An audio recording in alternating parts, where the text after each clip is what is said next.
Good morning and good afternoon. Welcome to another episode of Before Coffee. It is our Thursday 13 episode. Do you like lists? Well, we've got a list of not 10 things, but 13 things. That's right, 3 bonuses here on Before Coffee, the father and daughter comprehensive news of Planet Earth podcast, where we look up our news stories 10 to 15 minutes before we start, and we haven't had any caffeine. We rolled out of bed. We're here to read you some stories that's going on today. So let's get into those headlines. Today on Before Coffee, Norway suspends 2 staff members in ski jump cheating scandal at World Championships. And Belgian police target Huawei over alleged MEP bribes. Marty, for the United States, we're going to talk about India and their early summer or another day in our hot planet. Tesco gives away yellow sticker items for free to combat food waste. And today's on Thursdays 13, we have the 27 Club. Yeah, the 27 Club. We're going to list them off. You know Pokémon Go? Well, it looks like Saudi Arabia is planning on buying that along with everything else in the world. And it's National Ear Muff Day, so these aren't really ear muffs, but they're covering my ears, so that qualifies for March 13th, 2025 on Before Coffee.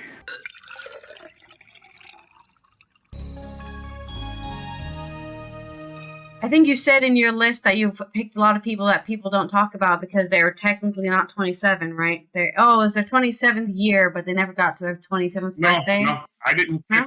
Pick a lot. I didn't pick a lot of people. There's 2 people on there that were just short of the 27th. They just don't get mentioned as often. Everybody, they get mentioned a lot, but not for being 27. Oh, okay. Everybody on this list is famous except one. Not quite right. famous, but anyway. Okay. Not quite as famous. Anyway, whatever. You're spoiling the list by talking about it. So I didn't say anything. I was just asking you more details. Okay, let's roll our segue wheel here. See what segue you're gonna need to do. Overanalyze my criteria, right? Oh, it's good to know what they are. You have to give me a non sequitur for the. I have a non sequitur. All right, those are easy. That's like first news story is coming out of Norway and skiing because it is. Even though it looks like in this picture there's no snow to ski on, but I guess they collected it all to put it specifically on the ski ramp. Right. It's cold. It's cold outside. But it's not snowing for some reason. Yeah. Climate change, everyone. Anyways, this is on AP News. Coming out of Trondheim, Norway, the Norwegian Ski Federation has suspended a ski jumping coach and an equipment manager over their alleged role in a cheating scandal which shook the world championships this weekend. The Federation said coach Magnus Breivik and equipment manager Adrian Levelton were suspected of modifying ski suits by sewing an extra seam in an attempt to create a more lift in the air. Oh, so I was right. They added like something more here, maybe under the elbows or under the armpits. That's the armpits, and they're like, yeah, look, I'm flying a little bit. Norway is one of the traditional powers with ski jumping, and the cheating attempt is at its home World Championship has caused a massive outcry in the country that prides itself on its winter sports prowess. 2 Norwegian ski jumpers, Marius Lindvik and Johan Andre Forfang, were disqualified from Saturday's men's large hill competition after organizers said their suits broke the rules. Lindvik had first finished second in the event before he was disqualified. Okay, well, it's a good thing that they didn't change to a different suit, man. What's the big deal? I don't understand. Yeah. I don't know, but I guess it's already happened, so they can't qualify again.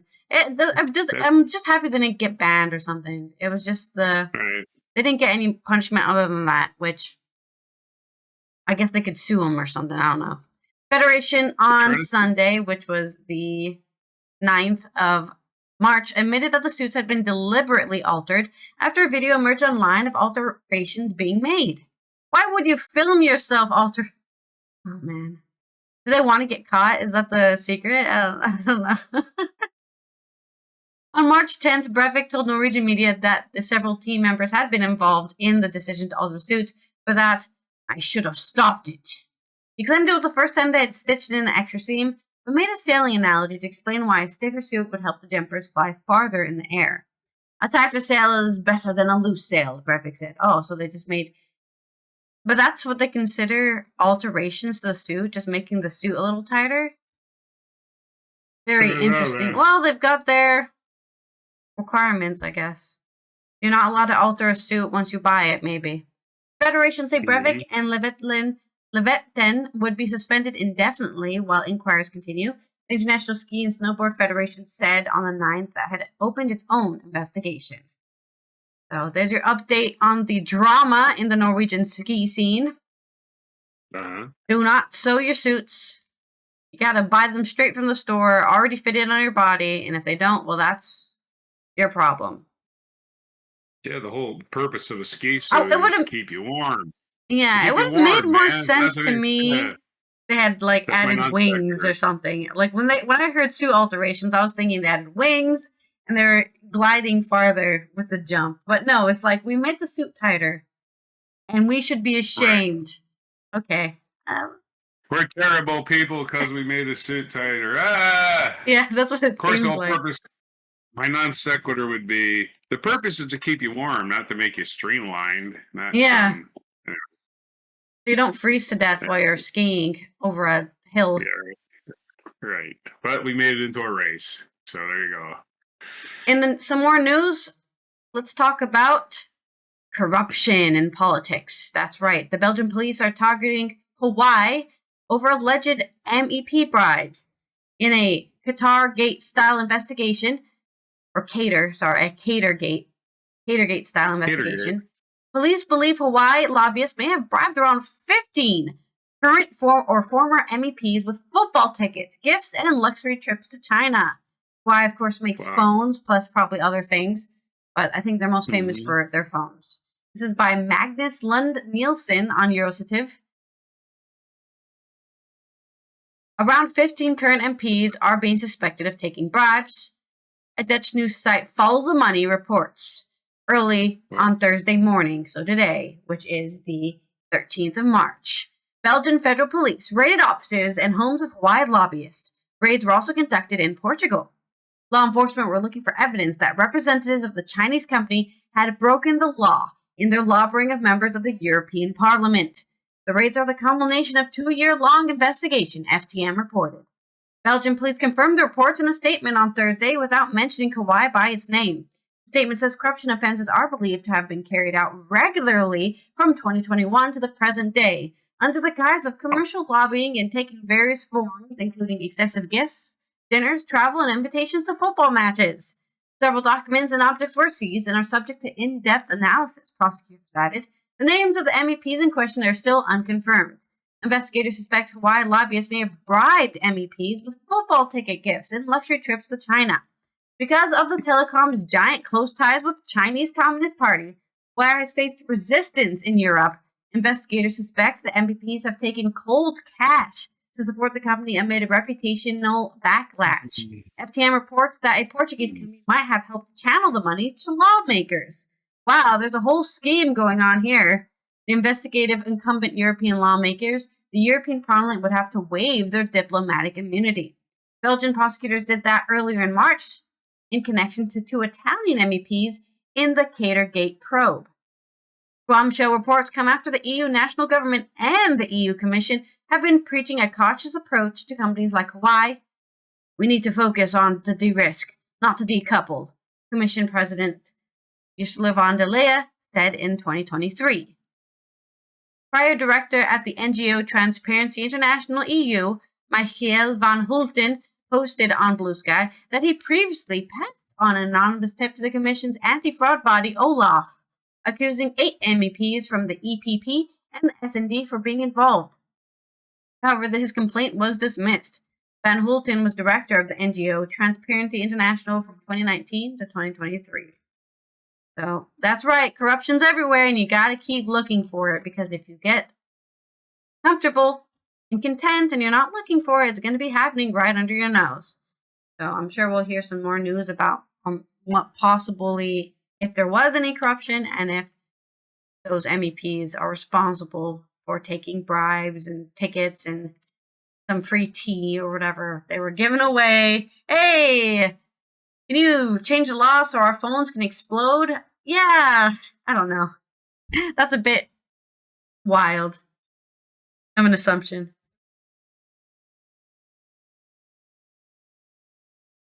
That's my story. It's your story. Okay, Yeah. so my non sequitur would be, I heard speaking of cheaters, President Duarte of the Philippines is also arrested in the Netherlands. So I guess that's where he is right now. Huh. Interesting. Going to The Hague, I guess the World Court in The Hague or wherever. International Criminal Court. International Criminal Court. Yeah. Anyway, non sequitur, having nothing to do with your story. Anyway. Let's roll my wheel. Give me something good today. Like a song.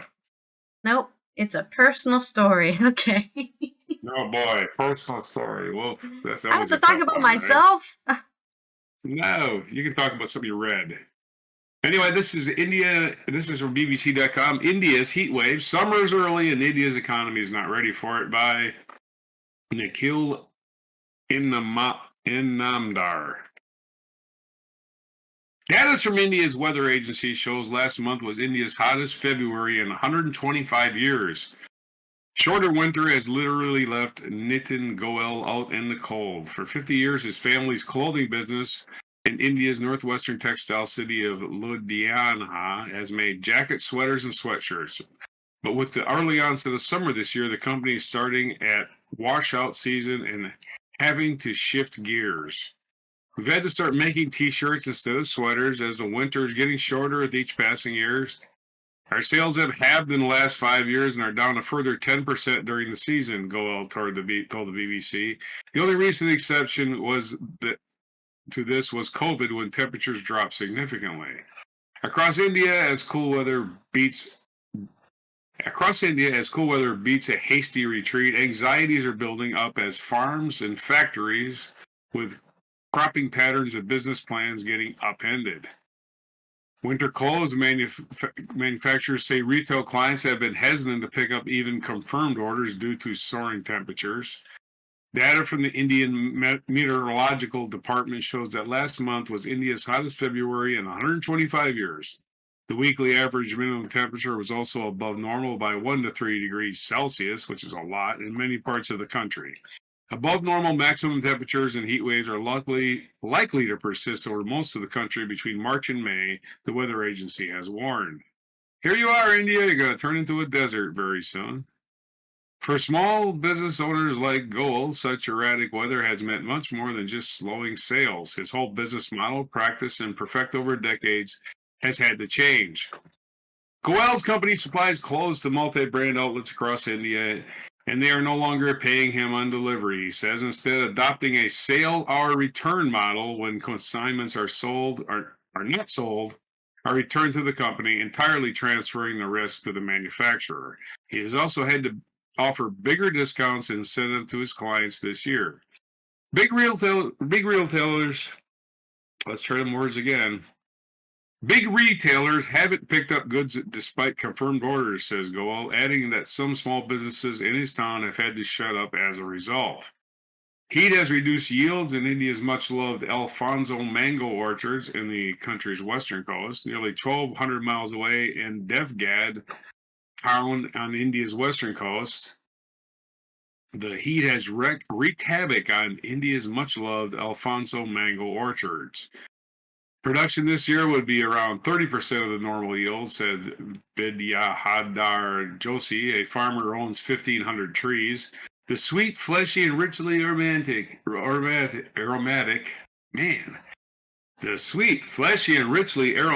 Alfonso is a prize export from the region, but yields across the districts in Raigad, Sidhudurg,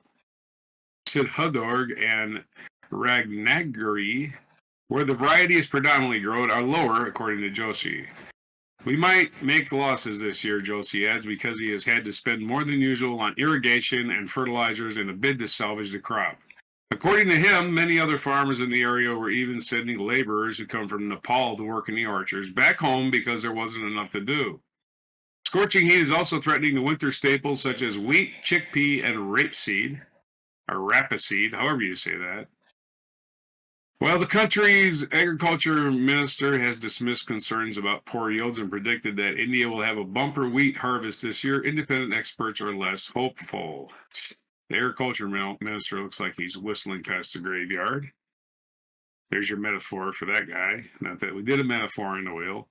Heat waves in 2022 lowered yields by 15 to 25%, and similar trends could follow this year, it says Abhishek Jain of the Council on Energy, Environment, and Water, are the CAEW think tank.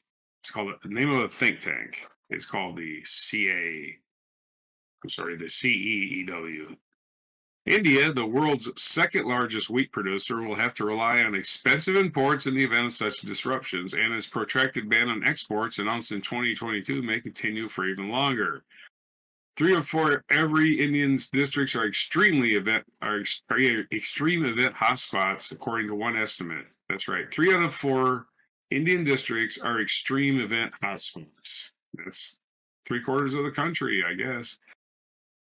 Economists are also worried about the impact of rising temperatures and availability of water for agriculture.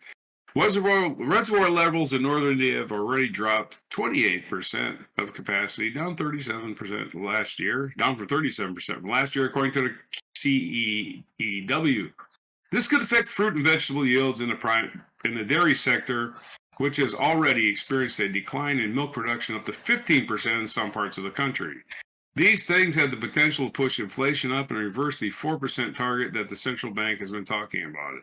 I like how India's inflation percent is 4%, and the United States, our target was always 2%, and then the United States were all upset. Oh my God, inflation! Even though India's inflation rate, target rate, is twice what ours are, and they'll be happy with that. They'll be happy with 4% in India.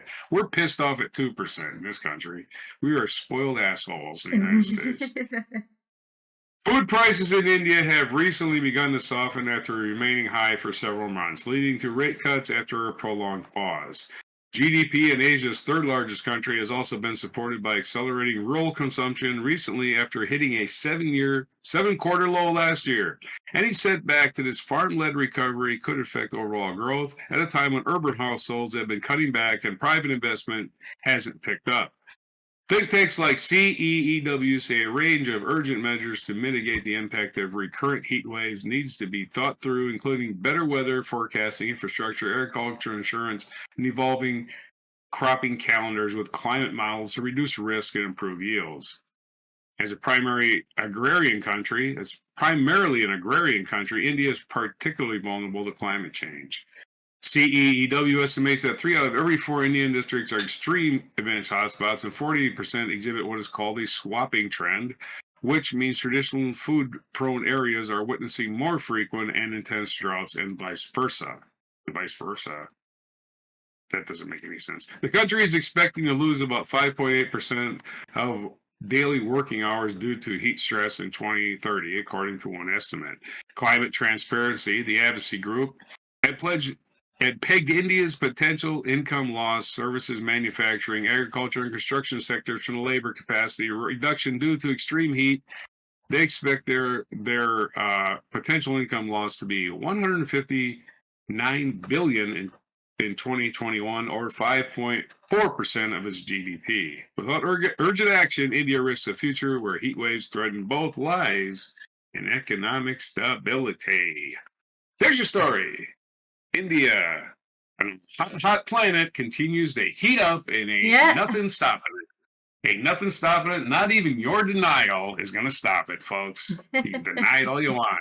When you're down in Florida and the bog is now in your front yard, it's way too late.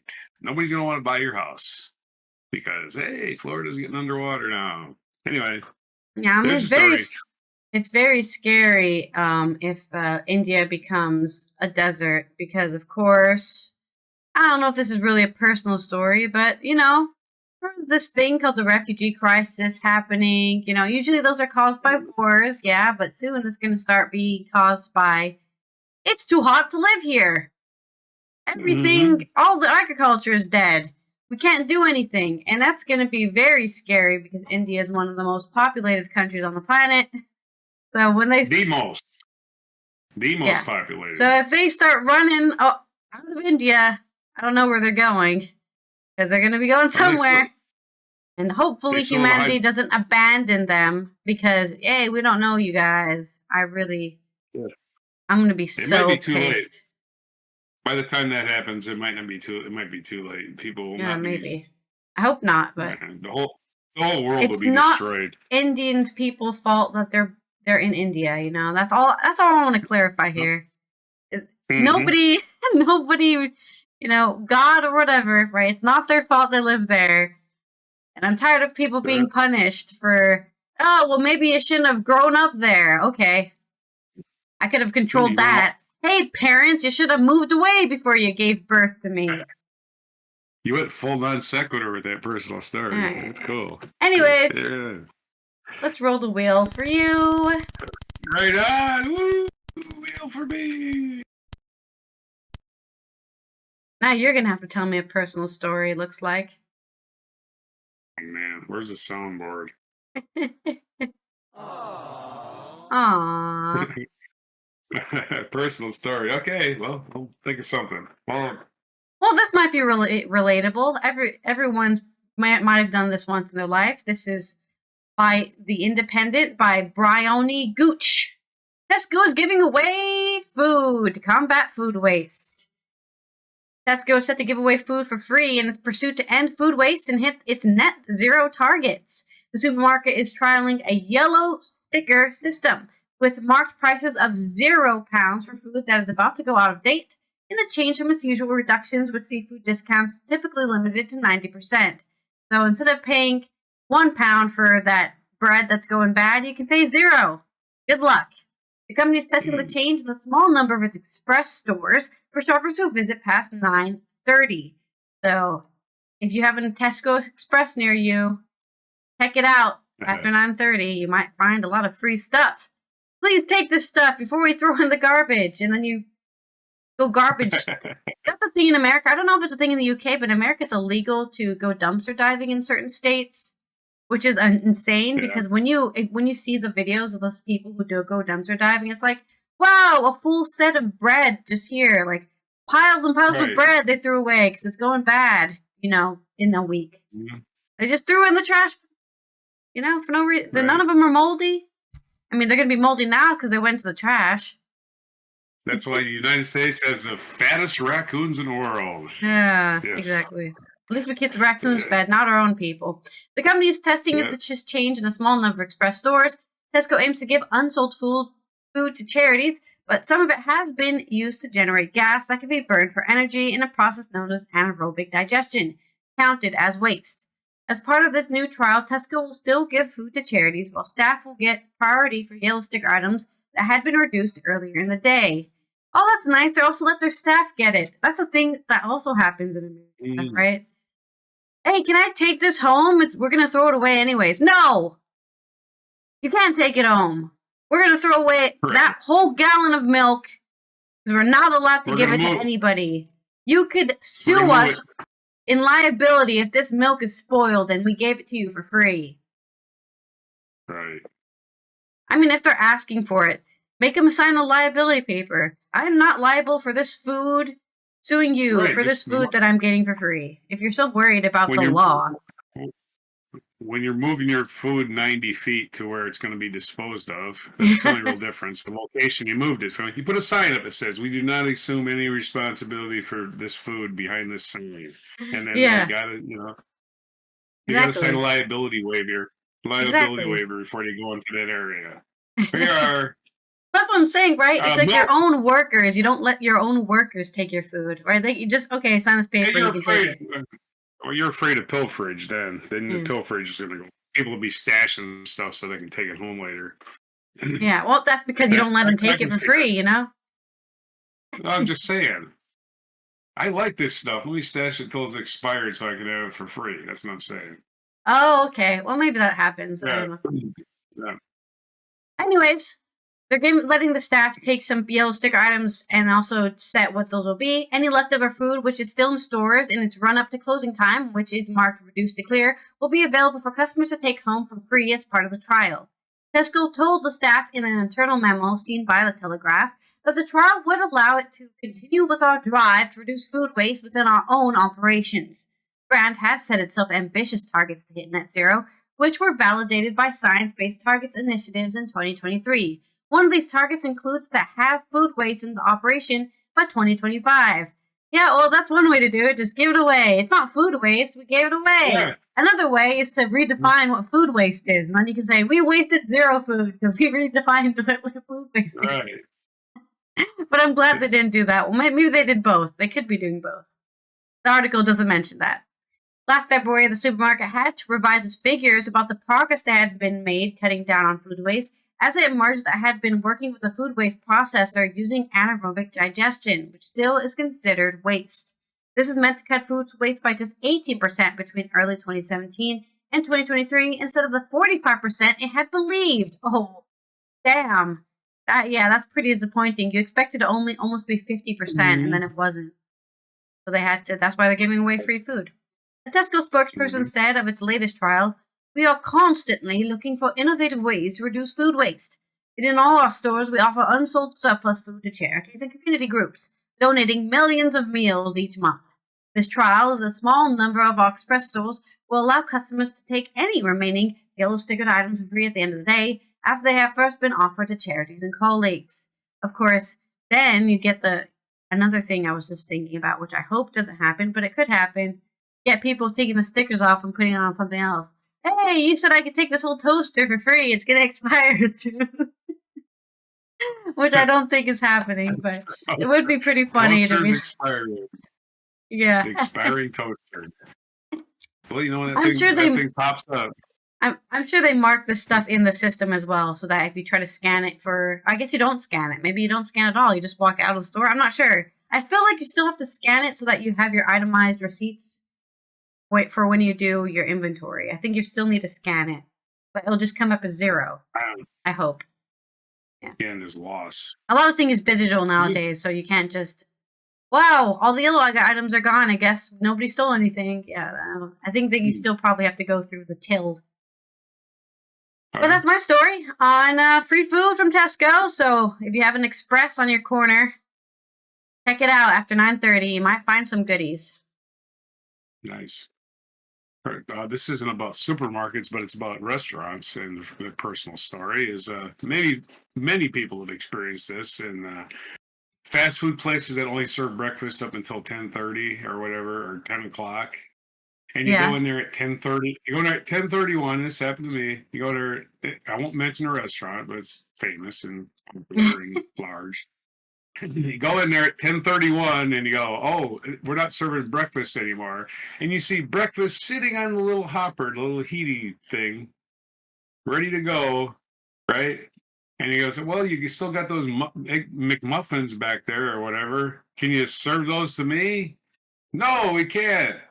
But they're already cooked. They're ready to go. What are you going to do with them?" "Oh, we're going to throw them away." "Well, you can give it to me for free rather than throwing it away then." "No, we can't do that either."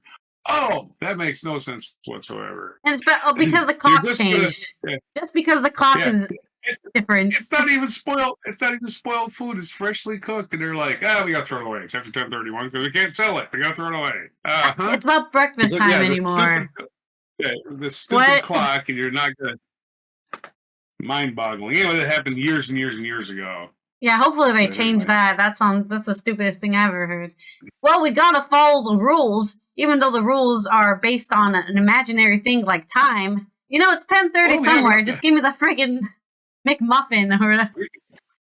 We have an arbitrary rule. Fuck profits. You know? Yeah. Makes no sense at all. None. That sense. Giving away food is actually good for your community, and it's good for your public reputation. Yeah.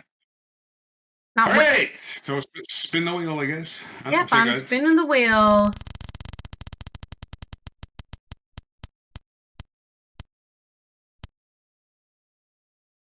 Another non sequitur for me, since I did a bonus one earlier. The wheel is broken. All right, we're going to do the 27 Club today. What's the 27 Club? The 27 Club is, well, we're going to limit this to musicians because that's what it's famously about. It's about the propensity, at least in the late 60s, early 70s, of people to drop dead at the age 27. And usually it's a drug overdose because that's an unnatural age to die. But some cases, it's definitely not a drug overdose. So we're going to go more or less in chronological order, and except towards the end. For the 27 Club, we present, in chronological order, the very first entry on the 27 Club in 1938, Robert Johnson. Robert Johnson, who was apparently poisoned, the founder of rock and roll, the first person to sit there and figure out how to play. Of course, famously sold his soul to the devil on Crossroads, which, was a legend. But in 1938, he was 27, and somebody, a jealous person perhaps, poisoned him to death. So Robert Johnson became the first person in the 27 Club, even though there was no 27 Club at the time. In 1967, we jump way ahead. Otis Redding died in a plane crash. Otis Redding, famous blues singer, Mr. Soul, as Neil Young called him.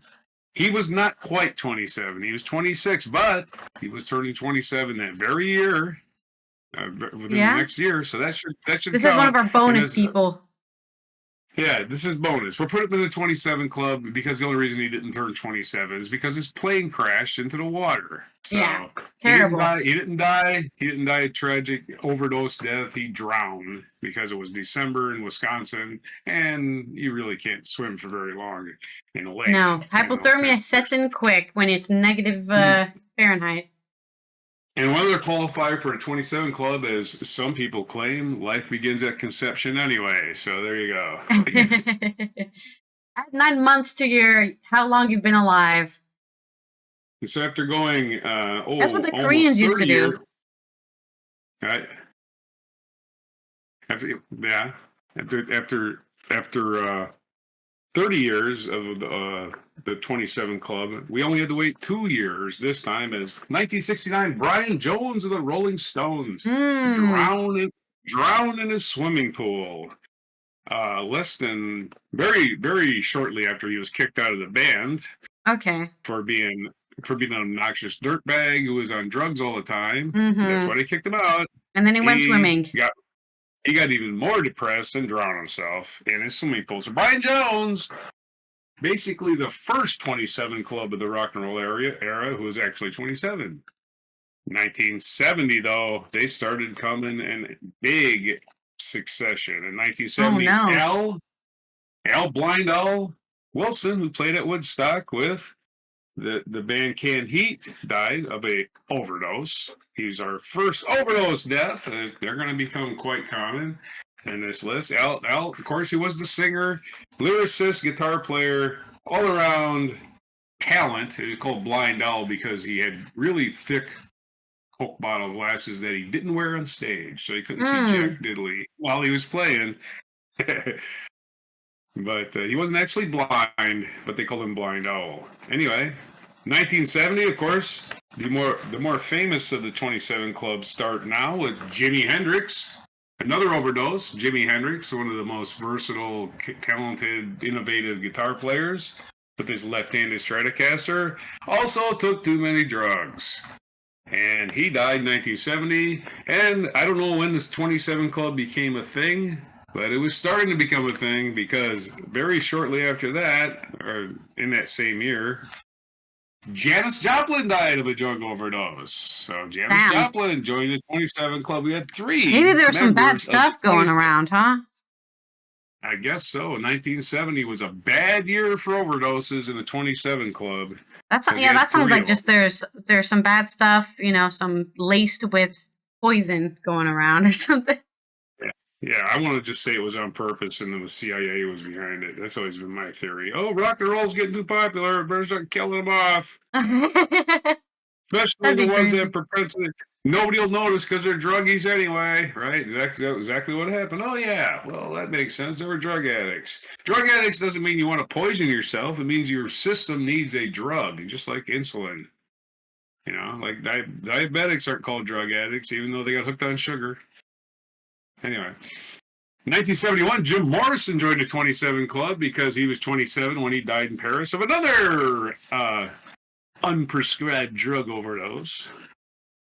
Which he was a drunk. He was a textbook drunk, Jim Morrison, and he basically took every pill that anybody gave him without even questioning it, as the legend has it. So the 27 Club expanded. In 1973, we have Graham Parsons, who again, we have a little star by his name there. You see a little star. Graham Parsons was 2 months short of his 27th birthday, but we're going to put him in the 26 Club. He's, of course, famously died in a hotel out in California of a drug overdose, or a combination of drugs, and his death is rumored to be the subject of the song Hotel California. You can check out, but you can never leave. And that's what Graham Parsons did. He checked out and he didn't leave.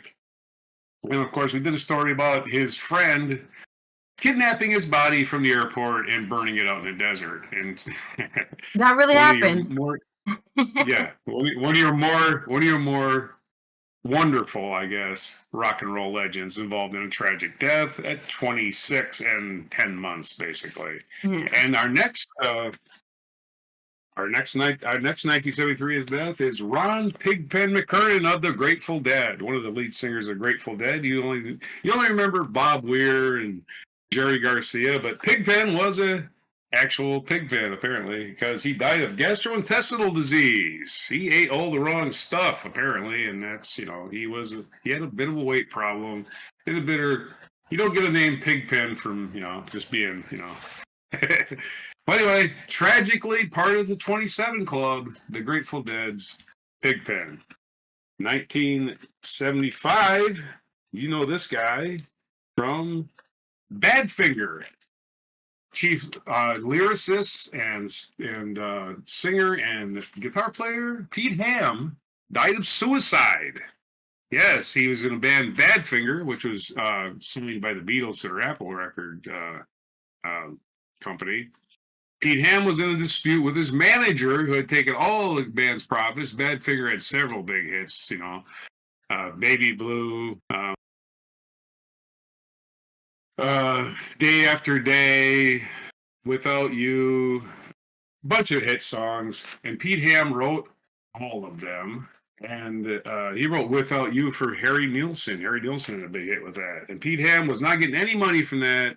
He got weary of the music business draining his soul, and he killed himself. So that was a really terrible thing. People killing themselves without the use of drugs. So the music business claimed him than anything. So Pete Ham, rest in peace, Pete Ham. You didn't deserve that fate. No. 1994, we jumped way ahead in time. 1994, Kurt Cobain. Kurt Cobain had another suicide. He used a shotgun, though. Yeah. I'm pretty sure Pete Ham hung himself. Kurt Cobain, famously in 1994, decided, I can't handle fame. I can't handle fame. Who knows what was going on in his head? But yeah, he ended it all in 1994, becoming a member of the 27 Club. Maybe, perhaps on purpose at this point. And the most recent member of the 27 Club is Amy Winehouse. One of your more infamous lifestyles, she was always controversially involved in a lot of drug experimentation, and she was also an alcoholic. That's why she wrote that song about rehab. Yep. Most of her songs were leading up to this, unfortunately, and it took nobody by surprise, actually. So it's really sad. Her life seemed tragic while it was going on, and even more tragic at the end. And speaking of tragedy, this is the worst one on the list. 1993, we're jumped back a little bit in time.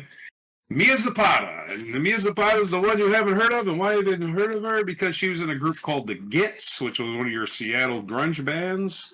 And she never got famous because she was murdered. Oh, my God. She was murdered on the streets of Seattle. And pretty horrible murder. So, yeah, Mia Zapata. And again, she was murdered. I mean, she was 27 and she was murdered. She would have probably been the queen of grunge. There exists footage of the band, the Gits, but the Gits had to break up, and the Gits never get to be famous. So at the end of the show, we'll play a video of the gets. So there's your list. Okay, good. We can give her the 27 club. Some spotlight. Nice. Yeah, she was legitimately 27 too. So, and there's your 27 list. And well, basically all I've learned here is that once you're past 27, you can't die.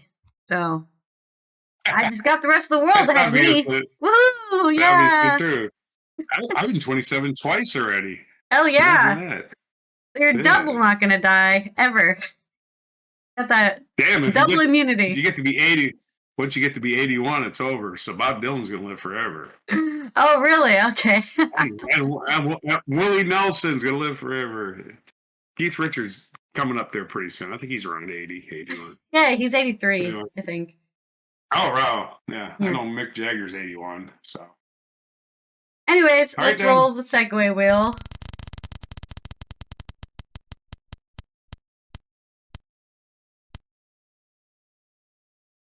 Okay, well, I hope this reminds you of a song.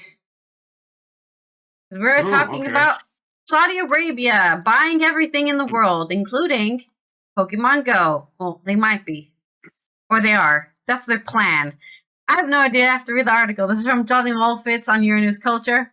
Saudi Arabia, who has purchased, F1, I think the NBA as well, right? They're buying a bunch of sports, and now they're buying... The Saudi Arabia Sovereign Wealth Fund is purchasing Pokemon Go as part of a major mobile game company acquisition.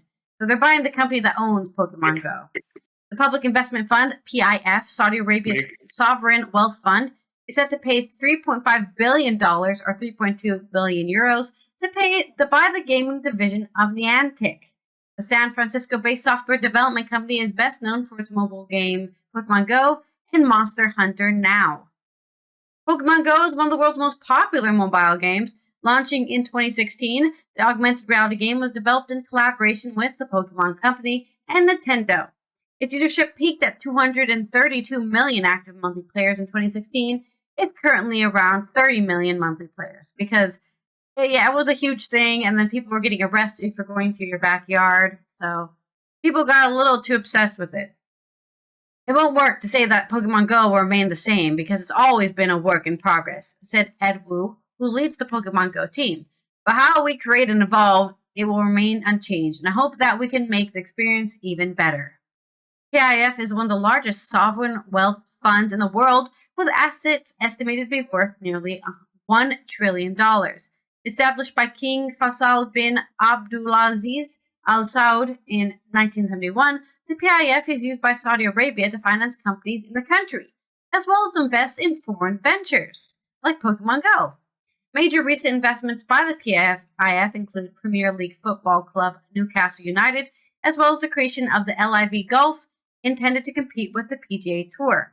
With the purchase of Niantic, the PIF continued its expansion into the esports industry. I had no idea Pokemon Go had an esports. That's news to me. Yeah, I guess so.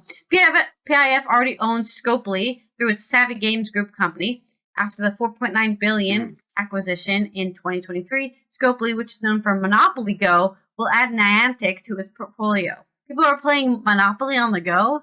Man, this is crazy. I'm learning about all sorts of things today. You know what? I don't want to get angry at my family members while I'm home. I want to do it while I'm on the go. I firmly believe this partnership is great for our players and is the best way to ensure that our games have the long-term support and investment needed to be forever games that will endure for future generations, says Niantic CEO John Hank. Financially, PIF also has interest in multiple game companies, including Nintendo, Electronic Arts, and Take-Two Interactive. Nintendo is never going to sell to Saudi Arabia. There's no way they would do that. I don't know. I don't know. I don't think it's possible. EA, maybe. EA hasn't been doing good in a long time, so maybe they will be forced to sell. Nintendo? I don't think so. Last summer, Riyadh played host to 2024 Esports World Cup, replaced the Saudi Esports Federation Gamers 8 Esport Festival, and included the largest prize pool in esports history at $60 million, or 55.2 million euros. Around the same time, Saudi Arabia was announced as the host of the inaugural Olympics esports games in 2027, run by the International Olympic Committee.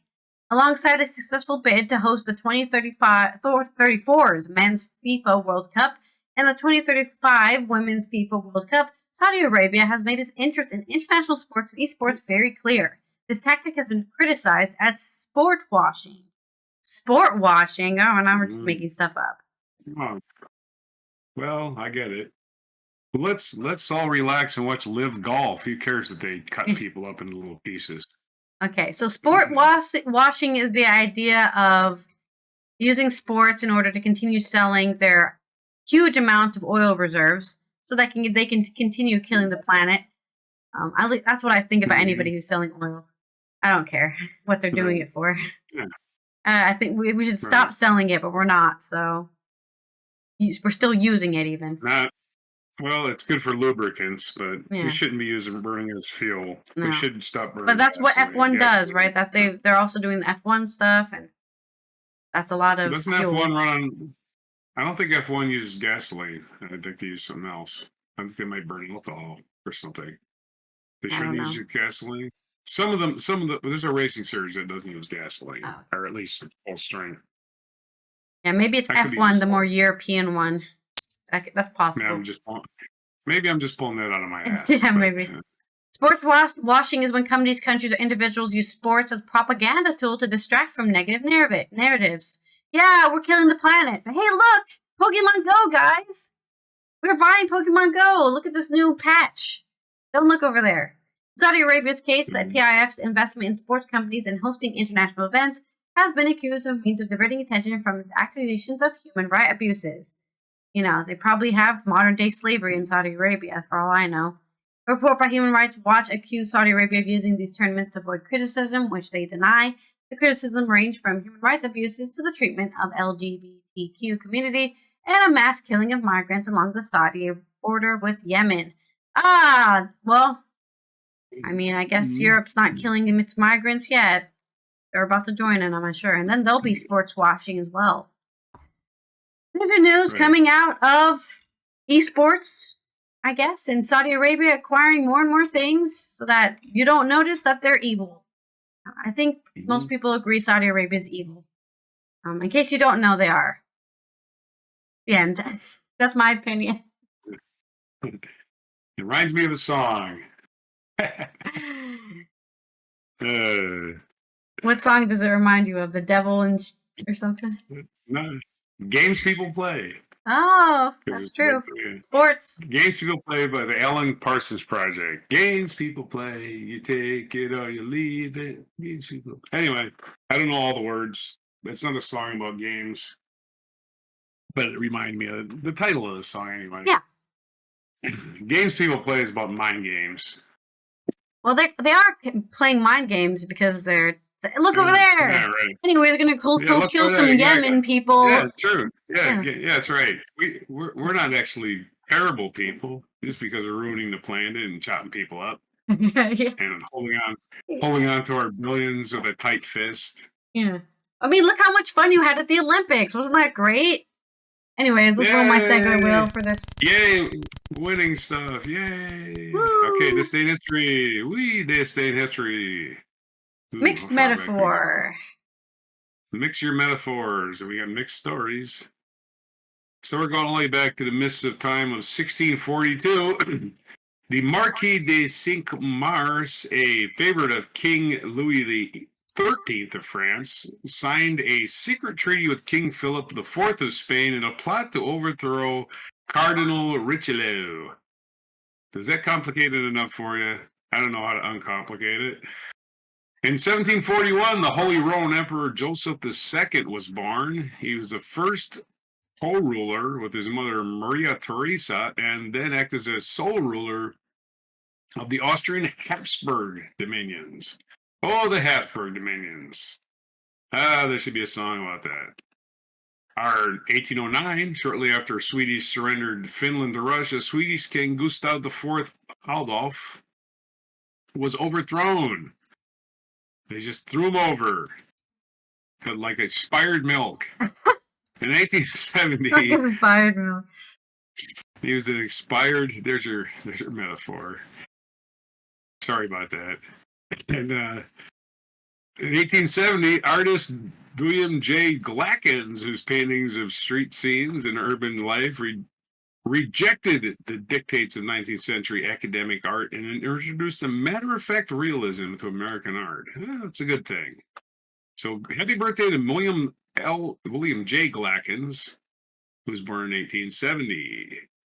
1888 is the assassination of Tsar Alexander II of Russia was assassinated in St. Petersburg. So it sucked to be him. Old Alexander II assassinated on this day, 1881. 1884, Al Mahdi began the siege of Khartoum, which is a Sudan, which I still can't pronounce. Khartoum, capital of Sudan, which was defended by the Egyptian garrison under the British general Charles George Chinese Gordon. He had a long name. Charles George Chinese, in parentheses, Gordon. So that happened in 1884. We're just slugging it along. We're not even to the 20th century yet. 1886, American aerial photographer Albert W. Stevens was born. He took the first photograph of Earth's curvature in 1930 and the first photograph of the moon's shadow on Earth during a solar eclipse in 1932. Very famous photographer, born on this day in Belfast, Maine. Skipping ahead to the 20th century, L. Ron Hubbard, founder of the Scientology Church, was born in Tilden, Nebraska. Ate some bad corn. Woo! Yay! We're all special. Anyway, 1925, the Tennessee legislature passed a bill that banned the teaching of Charles Darwin's theory of evolution in the state's public schools. Let's remain ignorant, Tennessee. We don't know book learning. You're fancy book learning with your science. Idiots. And of course, the South is not much smarter today. Anyway, they're probably dumber today because the graduation rates are going down. In a highly publicized trial, high school teacher John T. Scopes was later convicted of breaking the law, the Scopes monkey trail, as they call it, because people don't understand what revolution actually is. And they still don't. They're like, oh, if we're descended from monkeys, why is there still monkeys? You're not very smart, are you? Just the dumbest motherfuckers in the world. The same people that want to tell you the Earth is flat or the moon landing didn't happen don't believe in evolution. You can't tell me that we were a bunch of monkeys. Like, no, moron. You don't understand evolutionists, do you? 1938, the Anschluss, a political union between Austria and Germany, was announced, which was, that led to just great things in the future, didn't it? Nothing but great things happened in Germany after 1938. Wow. Yep. Elect Nazis and destroy your country. That should be the lesson for the entire world for all of time. But the United States did not learn the lesson. We elected Nazis, and here we are. They're destroying the country. As we sit here, it's being slowly destroyed because they're doing whatever Vladimir Putin wants them to do. In 1886, Soviet cosmonauts Leonid Kizim and Vladimir Solovyev were sent aloft aboard a Soyuz spacecraft. Rendezvous with the space station Mir became its first occupants. So the space station Mir started having, tenants on this day.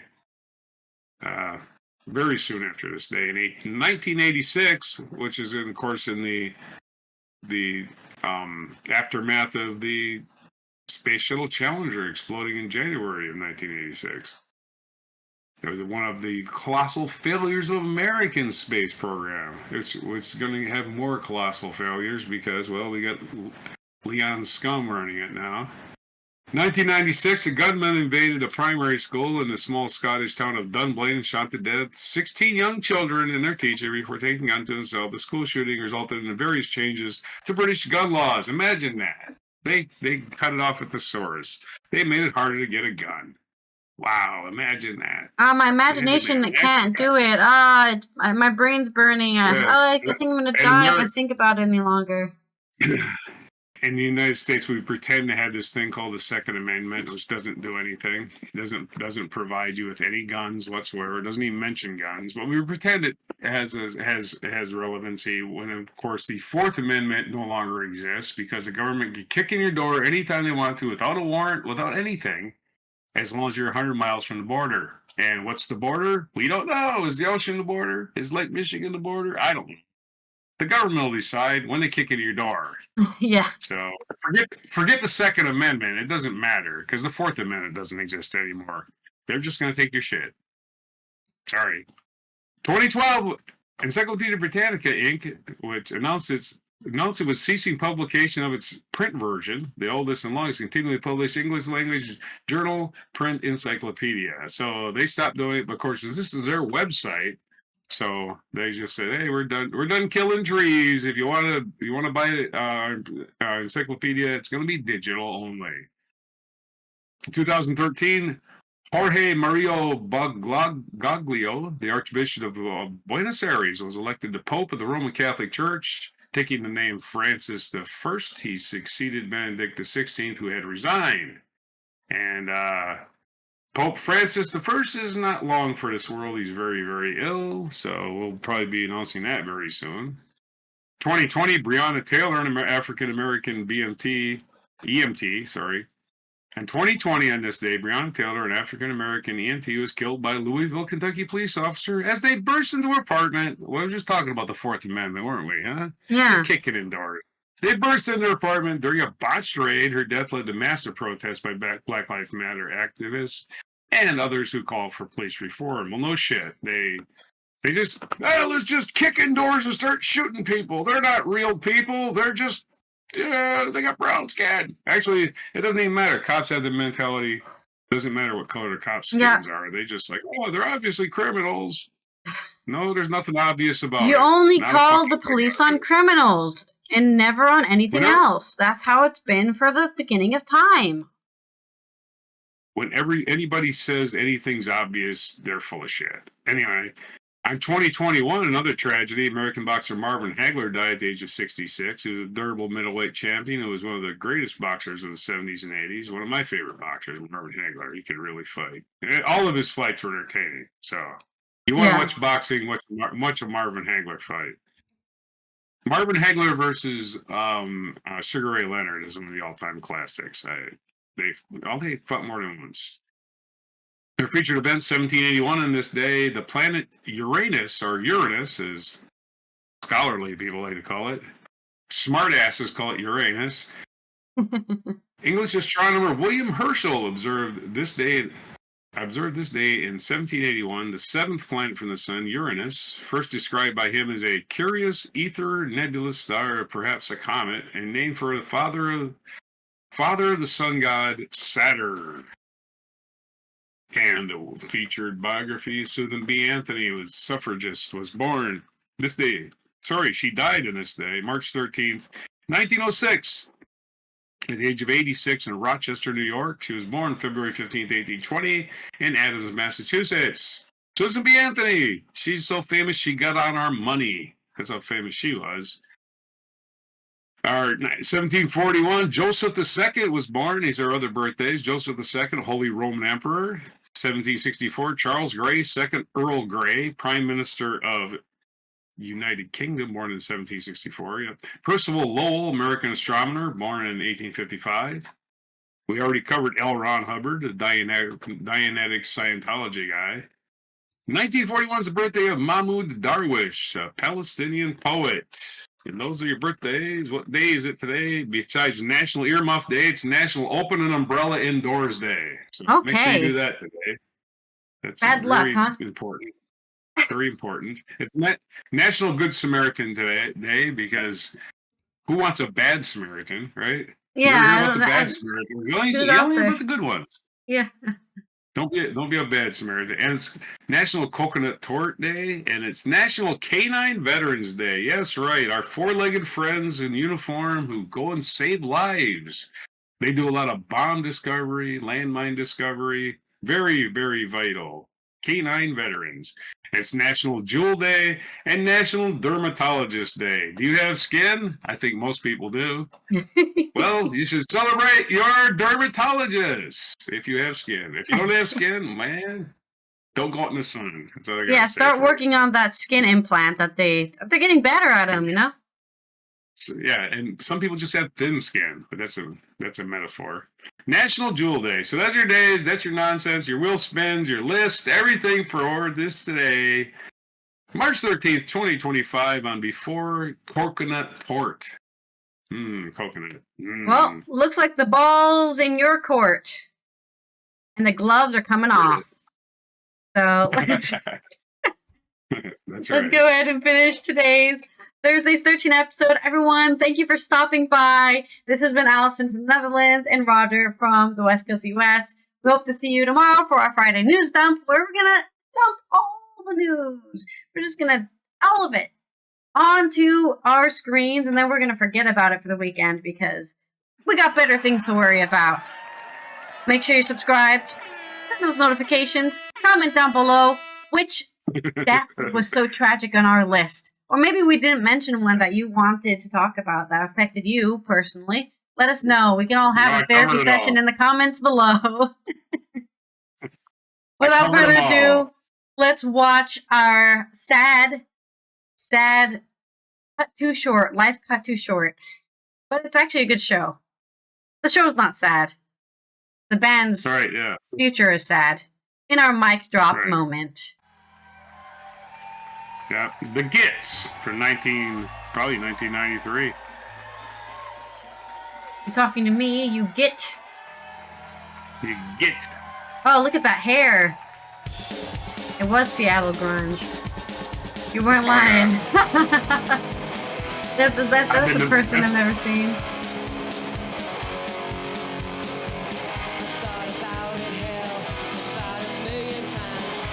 This is really good. The footage has been remade for 2024. It looks really good. Concerning. Yeah.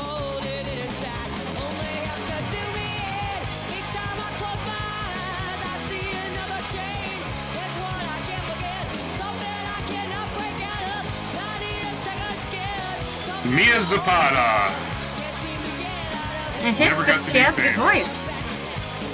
Famously, Joe and Jet organized with the Gits to hire a private investigator. Yeah. To figure out who killed her? Because the cops didn't give a shit. The cops just dropped her, right? Oh, this is just some homeless woman who was murdered on the street. I mean, she kind of does look like a homeless woman. Oh, she was just some chick. Anyway, Joe and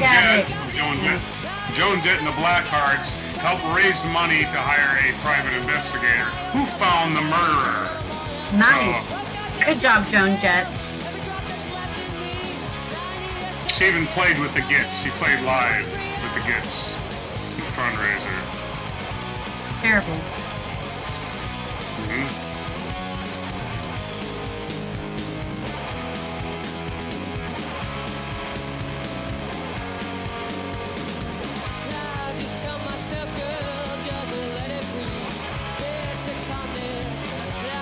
I really liked her voice. I like how she sings.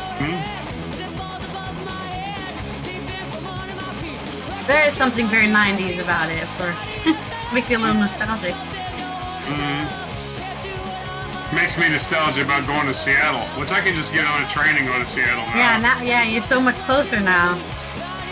I've been to dive bars this probably isn't a dive bar, but I've been to dive bars. This is very reminiscent, right? Everybody's praying together, sweating, moshing. 3 hours of just absolute unchained band after band.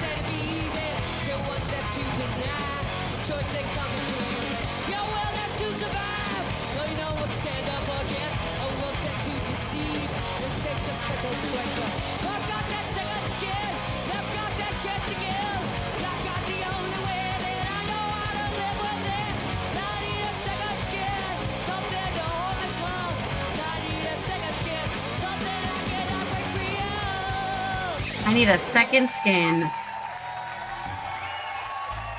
Hey, perfect for, what was it again? Dermatologist Day. Who didn't know?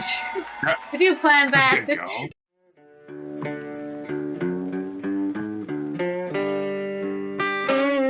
Be sure to hit the like, subscribe, and notify buttons, and follow our other channels, Toxic Alley, History of Gravy, and Scratchy Old Records.